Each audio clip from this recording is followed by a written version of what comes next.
వందనం పథకంలో డబ్బులు రాకపోతే ఏం చేయాలి? ఎన్పిసిఐ లింక్ ఉందో లేదో ఎలా తెలుసుకోవాలి? తల్లికి వందనం పథకంలో డబ్బులు రాకపోతే ఏం చేయాలి? తల్లికి వందనం పథకంలో 13,000 రూపాయలు ఎవరికి వస్తాయి?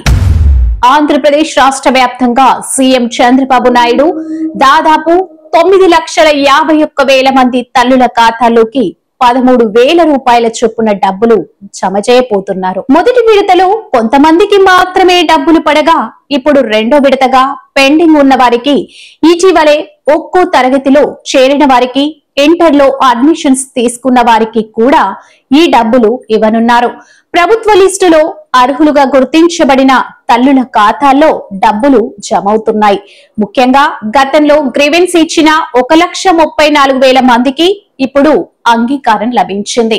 ఈ పథకం కింద డబ్బులు పొందాలంటే కొన్ని అర్హతలు తప్పనిసరి. ముఖ్యంగా విద్యార్థి ప్రభుత్వ స్కూల్లో చదువుతుండాలి, లేదా ఎస్సీ విద్యార్థులకైతే 10,900 మాత్రమే జమ అవుతాయి. ఆర్టీఈ స్కూల్, నవోదయ, కేంద్రీయ విద్యాలయాల్లో చదివే విద్యార్థులకు మొదట్లో డబ్బులు రాలేదు, కానీ ఇప్పుడు వారికి కూడా ప్రభుత్వం అంగీకారం తెలిపింది. అయితే మీ పేరు అర్హుల లిస్టులో ఉందో లేదో తెలుసుకోవాలంటే సచివాలయానికి వెళ్లి వెల్ఫేర్ సెక్రటరీని గాని సంప్రదించాలి, లేదా ఆన్లైన్ లో స్కీమ్ ఎలిజిబిలిటీ చెక్ ద్వారా తెలుసుకోవచ్చు.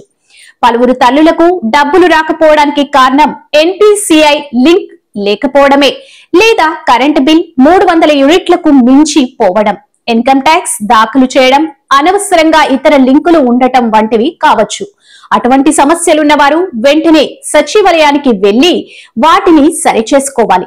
ఇది ఈ పథకానికి రెండో చివరి అవకాశం.